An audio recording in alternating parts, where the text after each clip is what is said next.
Okay, I'll go now.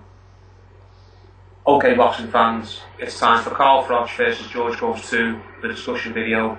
The fight's this Saturday, and we're going to talk about it and offer our predictions. I'm going to have a go hosting this time round. We've got e-boxing news here, but he's on as a guest this time. Stephen King, Brian from No Holds Barred Boxing, and Rory from Picks from the Paddock. Evening, gents. Here's the questions to offer you all. I'll start with you, Mark. Are you surprised that this fight has sold 80,000 tickets? Sold out Wembley? Am I surprised? I'm actually not surprised. I'm not surprised at all. It's a big fight. I think the last fight was such a good fight that everyone is now interested. The promotion's been really good, and when it comes down to it, like I said, it's a big fight. And I think they've both got enough fans now, and it generated such a buzz that 80,000 people, I'm not totally surprised. But then again, looking at the prices of the tickets here, that I am a bit surprised about that. So I am and I am not. Fair comment about the ticket prices. What about you, Rory? Are you surprised it's sold out Wembley? I'm not surprised. I mean, the PR job they've done on this, from what the first fight was, has been, second to none. But what I would argue with this is that I don't think the fight would be as big as what it is if it wasn't for the controversy of the first fight.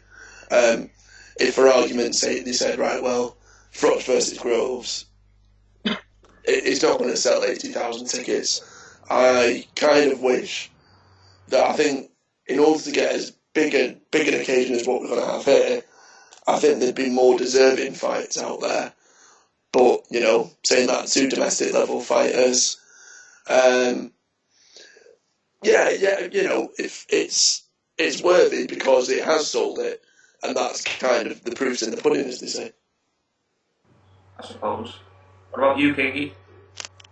No, I'm not surprised at all. Just the buzz since the last fight, Just people at work never get excited about boxing, but, the last 3 weeks people can't wait to see it, so it's good to see, And like Rory said, there's been a good PR job on it from the start, so you've got to give it to Eddie Hearn for that. I mean, not a lot else, but for that, got to give him a lot of credit, because it's got everyone involved in it, and everyone's got their favourite, and it's making for a good atmosphere for a good fight, so I'm not that surprised, actually.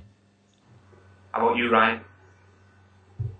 Yeah, I'm not surprised that it sold 80,000 fans, because like all the other guys said, the PR job on it was brilliant. I mean, everyone on Facebook, everyone on Twitter, everyone on all the social media sites are talking about the biggest night in British boxing history. I don't think it is, but that's what they're saying. And they're talking about, all the American guys I talked to are all talking about, how much they can't wait to see this fight. So Eddie Hearn has done a brilliant job of selling it to the public. So I think this is one of those fights where it's not a hardcore fans fight, it's a public fight. It's a sports fans fight rather than a hardcore. Obviously we're going to enjoy it as well as hardcore boxing fans, but to sell 80,000 tickets, you need more than them. That's most of those are going to be sports fans. So I'm quite surprised, like what Mark said, that they managed to sell 80,000 in that sense, because some of the tickets were, horrendously expensive. So yeah, I'm sort of semi-surprised. Yeah, you brought up a good point there, to be honest. You say it's a sports fans fight, and I've noticed a lot of people who normally don't talk about boxing or have any clue about boxing talk about this fight. I've seen posters for it outside pubs. I've seen it even on buses, like adverts. It's been on Sky Sports every 5 minutes. They've done a really good job of. I'll give you an example just quickly. One of my friends who's like into Star Wars and stuff, so he's not into sport. He's not into sport in the slightest. I mean, never watched a sports event in his life, and he said to me the other day, "Who should I put my money on, Froch or Groves?" And I went, "Seriously, don't put your money on anything, because it's not a betting fight." And he went, "Oh, I'm going to put my money on Froch then." So, he doesn't even gamble, he doesn't even watch sport, and he's going to bet on it.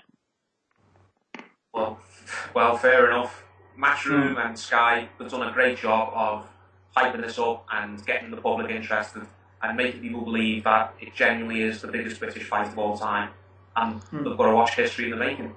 But, Can I just ask, gents, how much were the tickets? I think some of them were, what, £1,500? Obviously, they were free if you're from EastEnders or the only way is Essex, because Eddie Gaines would be passing them on for nothing.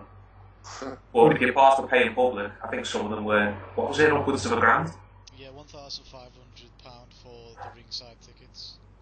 Me and Paul are going to go to a show where the ringside tickets plus a VIP bar is 60 quid. So that really puts it in perspective, doesn't it? Yeah, like I said, this is a big fight, but £1,500 to go to watch this fight. I don't even think tickets to the Champions League final go for that much, do they? I really don't believe so. And is this fight as big as in the sense of a sporting event? I don't know. But one question I want to ask as well, Ryan brought it up. I'll start with you, Mark, again. Do you think this is the biggest British fight of all time?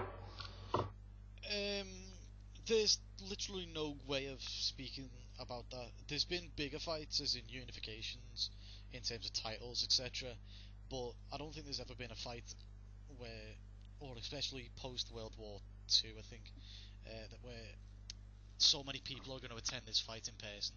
And if you look at the casual fan analysis, this is my own analysis, I've got people also on work talking to me about the fight, and they can't wait to give me their opinion on who's going to win the fight, even though they know nothing about boxing. So I find that really interesting because, obviously they know nothing, and they're really interested, which is weird to me. So, is it the biggest boxing fight of all time, especially for British boxing events of all time? It's got to be in the top 3, probably, maybe top 5. Because I can't ever remember a buzz around this since Hatton Mayweather, so it's up there. It's definitely up there. Yeah, you mentioned Hatton Mayweather. That was another big one. I think there's Eubank Ben, obviously, isn't there? Lennox Lewis and Frank Bruno was quite a big one as well, and they fought for the heavyweight title. Yeah, those were unification bouts. You know what I mean? Well, yeah. Some of them unification, big world title fights, heavyweights. Obviously Ben and Eubank playing, but they've outsold that one, and the hype has been something almost mesmerising. If only all British boxing got like a fraction of the coverage that this fight has got, boxing would be in a good place. But that's the difference.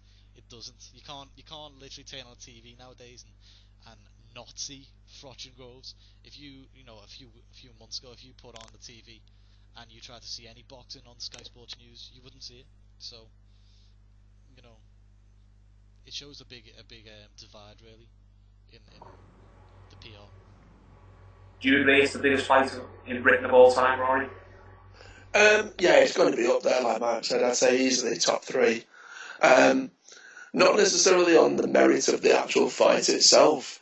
I just think of the atmosphere and the buzz that's been generated puts it up there more than anything.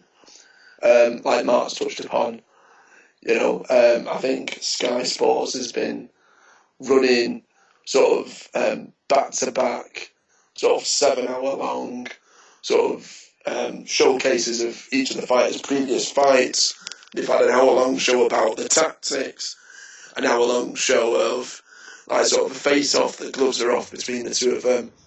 An hour-long show about what underwear Carl Froch wears.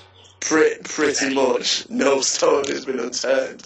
I mean, they even had a gloves are off special where footballers were sat around the table discussing the fight.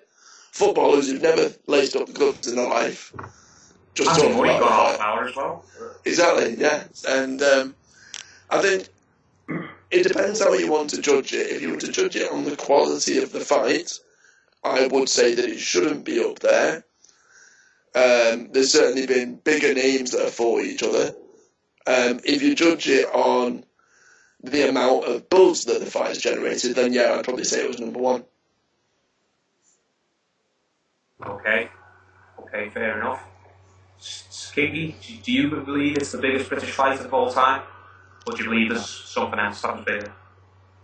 I pretty much believe what Rory just said, really, to be honest. That if you're going off the buzz and the excitement for it, yeah, I would say it's up there, probably up there with like Ben and Eubank, the rematch, which was was a big buzz about that rematch. But off merit, like you said, it's not the best fight. The best fighters we've had take each other on, or the most closely contested fight it'll be. But for the buzz, it's definitely up there without a doubt. Yeah, because people have got to realise the winner of this fight won't even be number one in the division. Nope. Unfortunately, because we won't mention his name. It's not a video about him. Ryan, you said earlier on you don't believe it's the biggest British fight of all time. Why do you feel that way?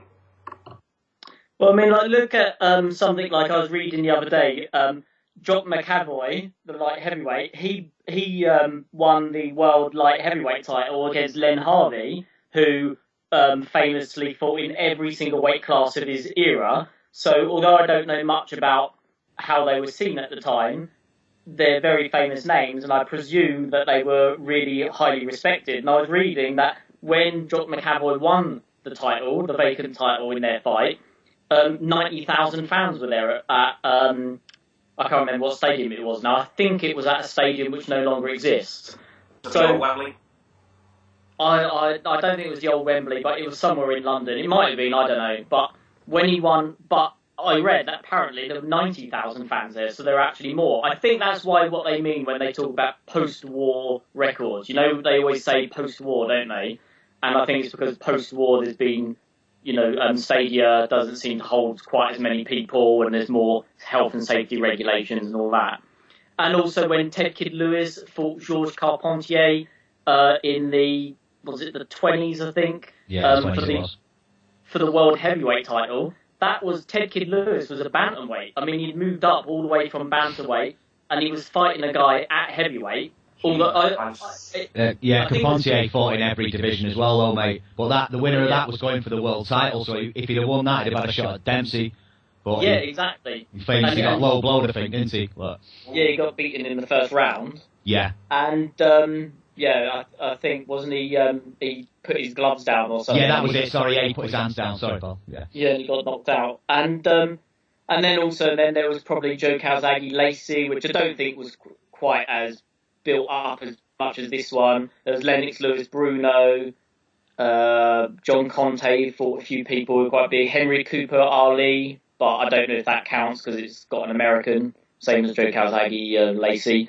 So yeah, I agree with Rory that there's probably been, dozens or even hundreds of fights which were bigger in terms of better quality, at least dozens, but this one does have 80,000 fans attending, and most of them probably won't even be boxing fans. They'll be like football fans who have come to the boxing for the night, which is probably more difficult to get because, if you're a fan of boxing, you probably just turn up to boxing events. So in that sense, it's quite amazing, that they've managed to get so many fans along. So I think it's really big, probably like top 10 because of the sheer quantity of people. But I don't think it's quite as good a fight as, say, Ben Eubank or even Lewis Bruno and some other fights that have happened on these shores. Yeah, I agree with what a lot of you have said, to be honest. I think the reason this fight has done 80,000, it's not necessarily because everyone's dying to see Carl Froch and George Groves and the hardcore fans of both. I think it's to do a lot, with social media, with Twitter and the back and forth banter they've got, and the vote and all the stuff that's happened, like the shoving at the press conference. It's captured the imagination, hasn't it? Can you imagine if something like Twitter was around when Eubank and Ben were fighting each other in the street, or whatever happened between them? I think that fight could have done 80,000 back then. Yeah. Bruno Lewis, I think, could have done 80,000 if that was happening right now. Well, it is what it is. Carl Froch and George Groves are in the right time period.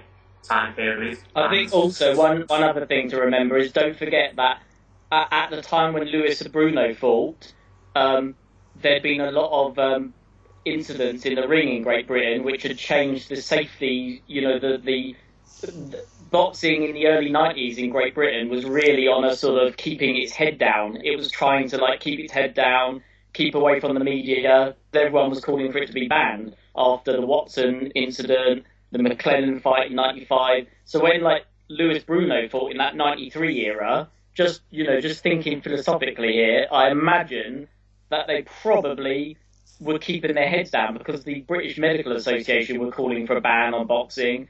So I do think as well, did they really want 80,000 screaming fans in the stadium? Yeah. Imagine if anything had gone wrong. I can imagine that would put a nail in the coffin of British boxing. So I think at the time they were playing like goody two shoes, whereas now the calls for boxing to be banned and all that have been, the other day I was reading that only one boxer has died in the ring in the last 20 years in Britain. So, we're at a completely different era now of safety and etc. Can I just add the point as well? Sorry, Paul. Yeah, go ahead, The man. other thing no one else has picked up on is controversy sells. No one has pointed out that Exactly. the controversy It was does. sold. Because Groves, let's be real, he beat up Carl Froch last time. He really gave Carl Froch a lot. Carl Froch at the end of that fight looked quite punched. We'll get to Slate later. No. I'm just saying, the controversy from the stoppage has really helped sell this fight. And then we'll get into the rest of that later then. Okay, we'll move on to a new topic now. One question I want to ask you guys is, because I've been thinking about this a lot, if Carl Froch, for argument's sake, let's say he loses to George Groves, what's that do to Carl Froch's legacy? Is Carl Froch's legacy on the line in this fight? I'll start with you, Mark. His legacy's not online in the fight. I don't think one fight can tarnish or destroy your legacy. I don't think it can. But his career's on the line in this fight. If he loses this fight, unless he has a third rematch with George Groves, which is going to be a lot hard to do now that Groves is signed with Sauerland, I think there's no way back for him in his career. I think it's the end. He's going to retire. Because what else has he got to prove? He's already beat Abraham. He can't go there. And, Groves would most likely go there. What's the point in fighting Andre Ward when he's already lost? I don't see where he'll go. I think he wants to go to Vegas, but Yeah, what like fighters are out there for him in Vegas? If he is to lose, then there's no point in that. Yeah. I don't see. And at the age he's at, what is he, almost 37? He is 37, isn't he? He is 37. Then, just call it a day if you lose. That's what I'd say. Passing the torch, you ain't got it anymore. It happens to everybody. Doesn't mean he's a bad boxer. I think his legacy's intact. He fought everyone. I mean, he's even fought George Groves again when people said he wouldn't. I said he wouldn't. He did. So I'll give him credit for that. He has. He's got in the ring, and he's gonna fight George Groves again. So I give him credit for that. But saying that, I don't think he's gonna do too well. How about you, Rory? Yeah, I'm pretty much of the same ilk as Mark, really. I don't think it ruins his legacy. I definitely think he retires if he loses. But I think it's one of those whereby everyone will say, oh, well, he got to the final of the Super 6. He beat Mikhail Kasta in the rematch. He absolutely outclassed Arthur Abraham, etc., etc. But then, whenever they mention Carl Froch going forward, they'll always say, yeah, but George Groves beat you. Yeah, well, you didn't do much with Andre Ward. And it's one of those that he's always going to have that sort of like, whenever someone will sing his praises, it'll always be, yeah, but this happened and that happened. And I think, whereby, if for argument's sake, he didn't lose to Groves, then he would have only had that one Andre Ward question mark. And if he's as good as everyone says Andre Ward is, then that's not really a negative. I just think he retires definitely if he loses. It won't ruin his legacy, but it'll just be a bit of a sort of like a bit of a bad mark against it, really. What are your thoughts, Kingy? No, I don't think it'll ruin it, because if he loses, it'll be his last fight, won't it? And you don't really hold it against the guy's last fight, because a lot of the time you say, well, yeah, he was past it, he was 37, he'd been in a load of wars, that kind of thing. I mean, most great fighters lost their last fights, didn't they? Because sometimes you need a loss to tell you that you've had enough, So I don't think it'll hold that much against him, really. I think he's achieved quite a lot from, where he's come from and that. Like you say, he lost to Ward pretty convincingly, but everyone loses to Ward pretty convincingly, so... And, people writ him off and he come back and beat Lucien Boutte. He's had some very good wins, so I think his legacy is intact, but if he were to lose, I do think it will be the end for him. Do you want to offer your thoughts, Ryan? Yeah, and I think that he deserves a place in the Hall of Fame, and I'm not sure if he'll get into the Hall of Fame because this isn't meant to, knock the American board who vote them in, but I do think there is quite a bit of bias towards American fighters, which I think there should be, because I think there should probably be around 80% North American fighters, and then 20% from the rest of the world. It would just make more sense because there's so many great fighters from, say, Mexico and America. But I mean, if you have a look at Cole Froch's record, we've all talked about his reign, where he's fought, what is it, about now 10 opponents on the trot who have been world class, with the only question mark being Yusuf Mack, who was still coming down from light heavyweight, so it wasn't as if he was fighting a smaller guy naturally. And he's beaten Brian McGee, who went on to win European title, went on to challenge Lucien Boutte. He beat Jermaine Taylor, and some people say, Jermaine Taylor was past it. Fair enough, but then on the other hand, Jermaine Taylor was winning the fight, so he couldn't have been that past it if he was winning the fight for 12 rounds, nearly 12 rounds. Jean Pascal went on to beat the best light heavyweight in the world in Chad Dawson. Jean Pascal was undefeated at the time. He went on to be the undefeated or the undisputed light heavyweight champ. Andre Durrell has gone on to show that, in the very next fight, he beat Arthur Abraham. Mikhail Kessler, I actually thought he edged the first fight with Mikhail Kessler, but let's just say he lost to him. Mikhail Kessler was one of the best fighters of his era at the weight. Arthur Abraham was meant to knock his block off. He didn't. Glenn Johnson is always a dangerous fighter.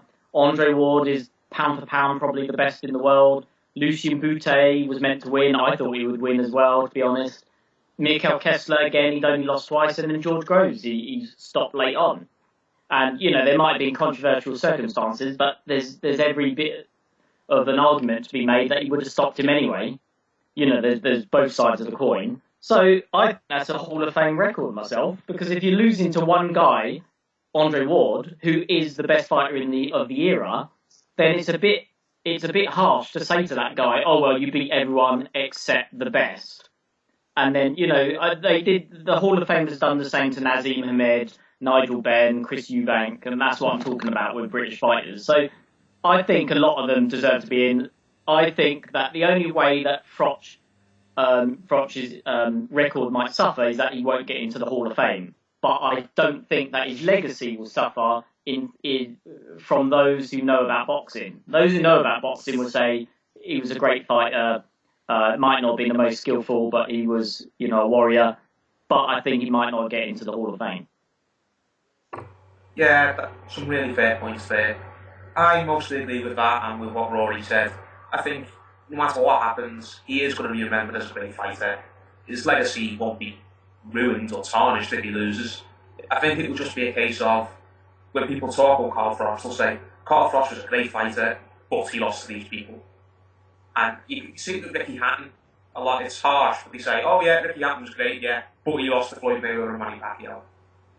It seems harsh, but that's just how people talk about him. And I think that's what might happen to Carl Froch, especially if he loses in a bad way to George Groves as well.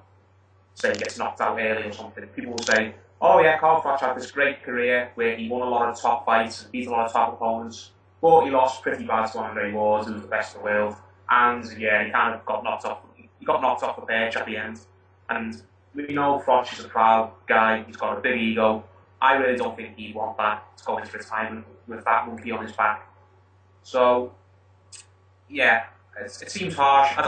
If he loses, people are not just going to suddenly call him shit or anything like that. He's not going to have a ruined legacy, but his legacy might not be what he wanted to be remembered as. But anyway, we'll move on. We'll talk about the actual fight itself now and how it will go. I'll start with you, Mark. George Groves has said in the lead up to this that this is a 3-round fight for him. He knows exactly what he's got to do, and this is going to be like Hagler Hearns. He's just going to charge at Froch and he's going to take him out early. Do you believe him, or do you think he's just going to do what he did against James DeGale and fight off the back foot and get his fight? No, right. Everything I've seen up to now suggests that Carl Froch believes him, that he's coming out for a fight, and this is from watching sparring footage and stuff like that. That Carl's getting ready for a toe-to-toe battle, And George is actually, in my opinion, I think what he's going to do, he's going to use that as a mind game, and he's going to come out and box to a unanimous decision. He's got faster hands, we know that. He's got faster feet, we know that. Undisputable facts. It's true. Carl's got the length, but it don't matter about that, because speed offsets natural attributes. Okay? So, George, I think, is going to box him, and then maybe in the later rounds he might come on, throwing a lot of power punches, or every now and again he might come on throwing significant amount of blows. But for the most part, I'm looking at George Groves is going to come out and actually box him this time, not fight him. I don't believe what George Groves is saying. It's man caves. What about you, Rory? Do you think George Groves is bluffing when he says he's going to come out and try and take Froch out early? Yeah, I think what you'll see from Groves is similar attributes to what you saw in the first fight, but just at a more sort of, I say leisurely, not like he'd be taking it leisurely, but more of a rigid, set motion rather than going in and steaming in head first. I think what probably cost Groves the fight, other than what was a pretty horrendous stoppage anyway, was the fact that Groves in the first fight had such good success in the first round by putting, Froch on his arse, that Groves kind of believed it, that he was like, blooming heck, I'll just put him down. In this case, game plan out the window a bit. I'm not going to, save myself for 12 rounds. If I can get Carl out of the ring now, let's do it, let's go for it. And I think he'll do similar to what he did in the first round, in the first fight, but be a lot more switched on about it, not storming, head first. Even if he does get that good bit of success, he needs to pace himself through that fight. What are your thoughts on it? How do you think George Groves is going to approach this?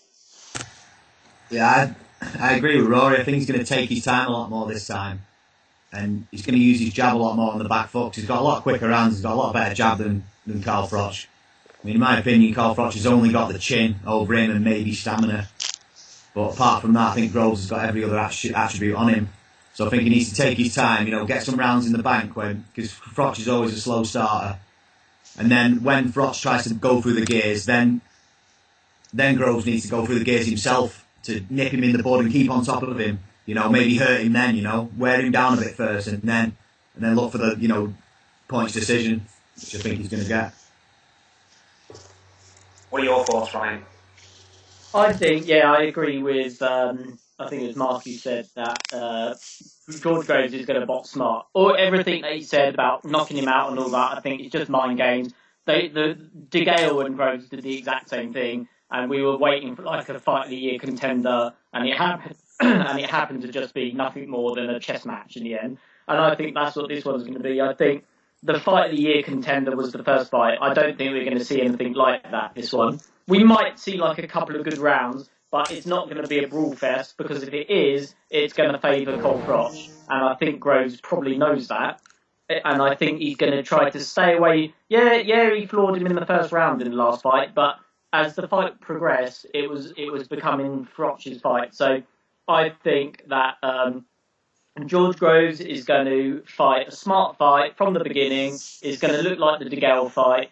And aside from a few tough rounds, I think Groves will probably edge a points decision. But I say edge it because even if he wins it by, say, 4 rounds or whatever, it's going to be a lot closer on the cards, like it was in the first one. Well, we'll talk about what we think will happen at the end a bit later. But yeah, I agree with what everyone said. I don't think George is going to charge at Carl with his tail up and wanting to get it over early, because I think that would be suicidal, to be honest. Froch is going to expect George Groves to charge at him. He's training for a war. If George Groves has got any common sense, he will not play into Carl Froch's hands. He knows Carl Froch can only fight one way, or likes to fight one way, and that's just having a tear up with his opponent. And George Groves is a lot of things, but he's not tougher than Carl Froch. And if he decides to have a war early, I think he's going to come second, if that happens, personally. But we'll move on to Carl now. Carl, it's been said in the first fight, did not look very good at all. Got dropped in the first round, took some massive shots in the rounds after that, looked pretty much out on his feet at times, and I think didn't even remember that he'd been knocked down by the time it was over. He took so much punishment. What do we think Carl can do next in this fight to change what happened last time? What do you think he'll have worked on in training? What do you think his game plan will be? I'll start with you, Mark. Basically, I don't think he can do anything differently. You can't teach an old dog new tricks. The only thing he can do differently is maybe he can tell everybody that he's going to take this more seriously. But if you don't remember the first press conference, because I remember it, because I've got it on tape, he said, "I'm strong, I'm fast, Rob McCracken's in the house." I remember it. I'm an international superstar. I'm this, I'm that. He's disrespectful, he's getting whooped. He said all this, none of that happened. Okay? Now, he said afterwards, I didn't take it seriously. I wasn't as fast, I wasn't as strong, but this time I'm going to be different. You're contradicting yourself, Carl. Carl Froch contradicting himself, no. Exactly. So what I'm saying is, if we're going to say that what he's saying now is the truth, how do we know what he was saying before wasn't the truth? We don't know. Okay, so I don't think he can do anything differently. I think that was the best Carl Froch that could have turned up.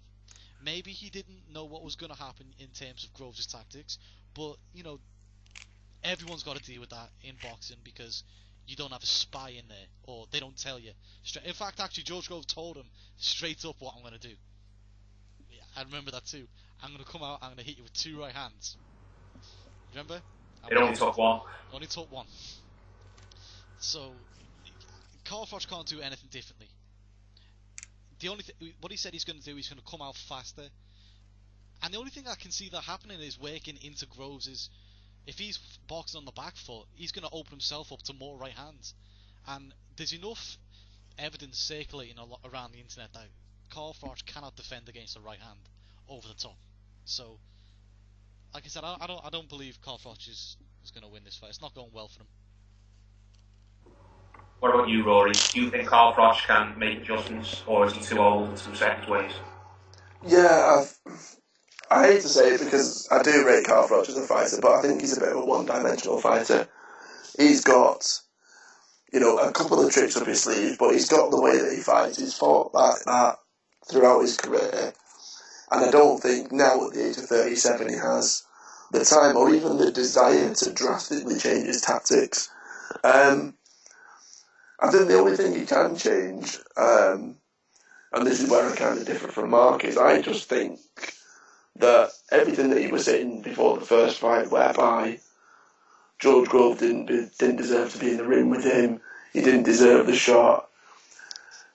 I think the only reason he took the fight to begin with and gave George Grove the shot was, alright, some people argue that he was mandatory, but I think it's just to prove a point to Joe Calzaghe, because he didn't get a shot at him. That's a good point, man.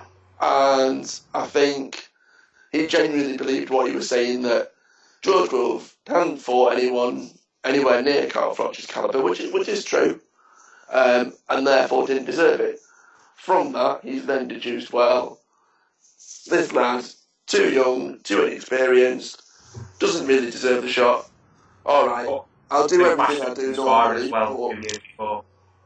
That as well. And I think he just kind of thought, well, I'll just take George Groves lightly. I don't have to try perhaps as much as I would have done against the likes of an Andre Ward or a Mikhail Kessler, and Arthur Abraham. I fought these elite level guys for the last 8, 9 fights prior to George Groves. I'm now taking a step down to fight this guy. And he just thought, there's no point doing as much as he normally would.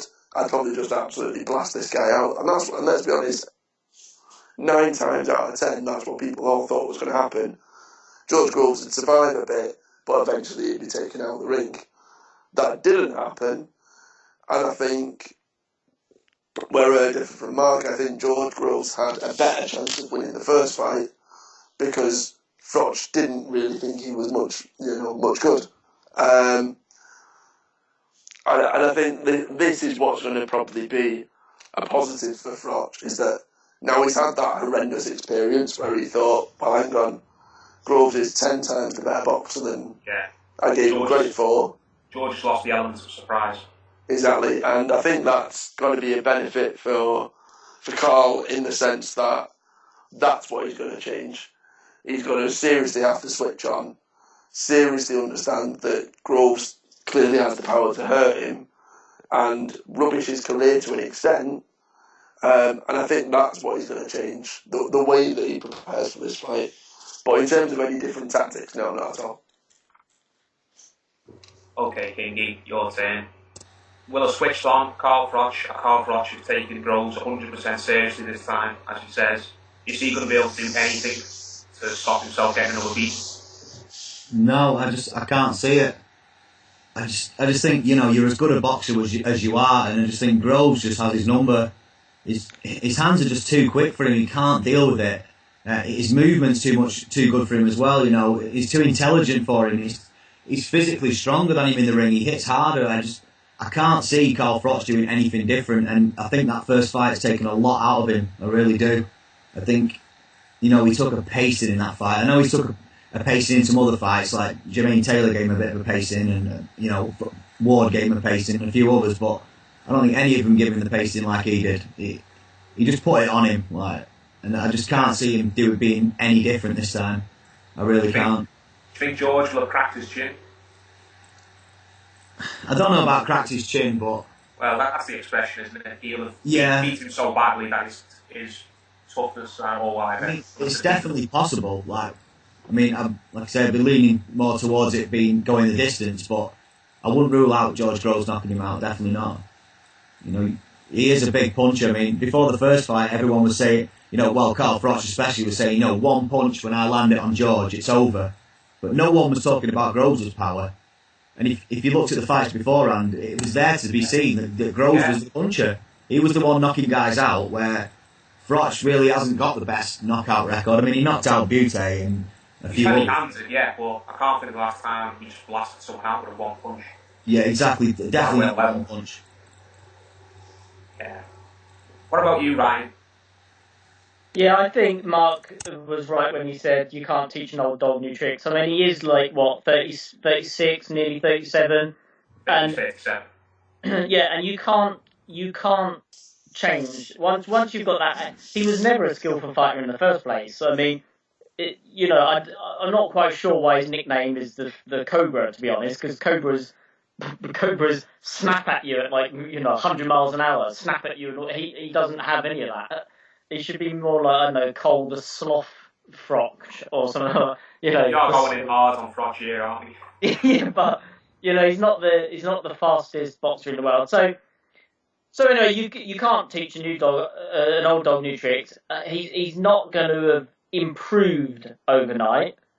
He's not going to have improved from the last fight. The only thing that he might have improved on is a game plan to deal with Groves, because I'm more than willing to accept that he took Groves lightly. I don't think he did, but if his team want to argue that, I can see that, Groves did not deserve a title shot, or at least most people didn't think he did. He was handed a title shot because he had good ranking, and he just turned out to be a lot better than people thought for the stage he was at. Because I think we all knew that Groves was going to go quite far, but maybe not quite as soon as he did. And now he's elevated himself to world level status. But the only thing that Froch can change now is the way he deals with Groves. He can't add anything to his arsenal. He's not going to work on his jab. He's not going to work on his power punches or his overhand right or his uppercuts or anything like that. What he's got already is what he's got. So the only one who can improve from the last fight would be Groves. And I think what Groves will be improving on is not being naive. I think he's going to not be so hot-headed as he was last time. If he is hot-headed and he goes in there, then I think he's ruined his career, because I think he's a much smarter boxer than maybe people give him credit for. So he's got to go in there. He's got to box smart. He's got to bore the fans. It's not up to them what they get. Yeah, they pay good money, but that's their problem. Nobody forced them to pay the money. He's got to bore the pants off of Cole Froch. He's got to box on the back foot. Otherwise, he's going to gas in the later rounds, like he did against James DeGale, where DeGale came on stronger. We were talking about this before the show. I think it was Rory who was mentioning the DeGale fight and how DeGale won the majority of the later rounds as George Groves started to gas, or maybe became a little bit, what's the word?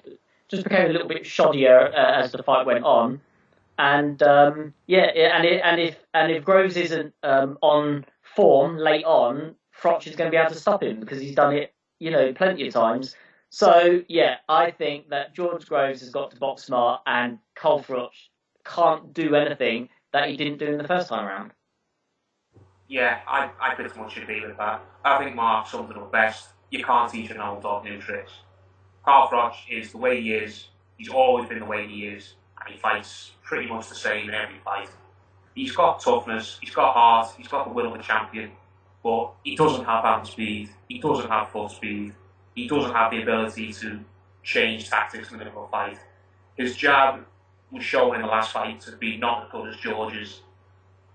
Apart from being more mentally switched on and expecting the right hand to come, because last time he didn't see that right hand that George clocked him with. He walked straight onto it, and he clearly didn't take Groves' power seriously. He probably thought to himself, oh, so what if George hits me, he won't be able to hit me anyway. He certainly won't think of that this time. So maybe him and Rob McCracken will go into this fight thinking, okay, we've got to be on this every single second of this fight's going. You can't switch off for a single minute or George will hit me.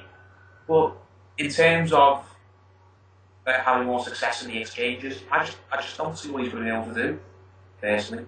George is just a lot faster than him, has a better jab than him, and has shown that I'm trying to look for a word, he's stronger than him. He's just an all-round better athlete, it seems, when they exchange punches. So for Carl, no, I don't think we're going to see a miraculous new Carl Froch turn up overnight. I just think we're going to see the same old Carl Froch. But we'll get to the final bit of the video now. We'll get to our predictions. I'm going to ask you guys to keep it short and sweet. Tell me who you think will win, by what method. Mark? Well, I think George Groves is going to win the fight by unanimous decision. Okay. What about you, Robbie? I keep going back and forth with this. I think he's going to go one of two ways. Well, of course, he'll go one of two ways, bar a draw. But I think if Groves is patient, Groves wins on points. If Froch draws Groves into a fight, Froch KOs him in the final 4 rounds. If I had to put my last pound on it, what I think will probably happen is that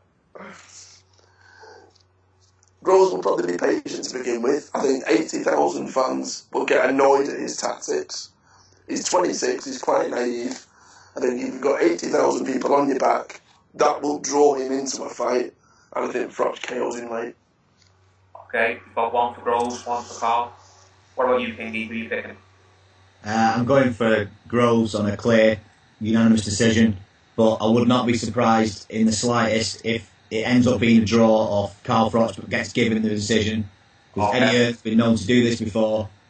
I mean, the state of the judges' cards in the first fight shows us that can happen, so I think Groves will win it clearly. Whether he'll get it or not is another question. Oh, heaven forbid it's a draw or we get a wrong decision. I can't be doing with a fair fight, I just can't. It's not true, mate, though, we know that. Maybe. What? Okay, you're going for a Groves decision, yeah? Yeah. Okay, got 2 Groves decisions and 1 Froch stoppage. Ryan? Yeah, I think that Groves probably split decision. If it goes to the decision, I think George Groves probably edges it. But like Stephen just said, I think the problem is that just look at the scorecards first time around. We all thought that Groves was at least 3 or 4 points up. I think I had him, I don't know, maybe 3 or 4, probably 4 points up, something like that, going into that 9th round. And the official scorecards were something like 2 of them added like a 1 point difference or something. So I think that considering Froch would have won that round 9 to even the fight up, and considering Froch usually comes on strong late on, I think the judges were probably on the verge of giving Froch a decision win or a draw at the very best for George Groves. So in that sense, Groves is going to have to box so good in this one to make sure that doesn't happen again. Because don't forget, George Groves has now left a Matchroom and he's now Southland. He's a rival fighter now on a rival show. But yeah, do you think he'll win or Carl? So I'm thinking George Groves by split decision, but that's if everything goes, according smoothly. To plan. There's no more shenanigans. Yeah. So I think. Yeah. So, and that's boxing for you, isn't it? That's boxing for you. That's how it works. All right. I'm going to give my prediction now. I'm going to be bold, guys. I think George Groves knocks Carl Froch out. I really do. I don't want to make it sound like just a Carl Froch hate video, because we have got in hard on him, but I've seen all I need to see in the first fight. I saw George Groves be a lot faster than Carl Froch. I saw him that he was stronger than Carl Froch, better technique than Carl Froch, and he clearly has the power to hit Carl Froch. And the reason George didn't get stopped last time was because he was young and naive, and as I think we discussed earlier on, he went in a bit too quick and got overexcited. Whereas this time, he will know what to do if he gets Carl hurt. Carl, we've said, I don't think he's going to be able to change anything. If he manages to go the distance or even win the fight, then fair play to him. I've got it wrong, but I'm going to put my cards on the table. I think George Groves hits Carl Froch again early, but this time I think we'll get a few more rounds of brutality, like in the first fight where Carl's getting tagged, and I think this time George will hit him enough that maybe the referee jumps in and stops it fairly. So I'm going to go for George Groves to knock Carl Froch out in the first 6 rounds. But this was an awful long video. It's a very big fight though, so I guess it deserves a big long talk. Thanks for listening, guys. I hope you enjoy the fight, and please God, don't let there be any controversy. Thanks for listening.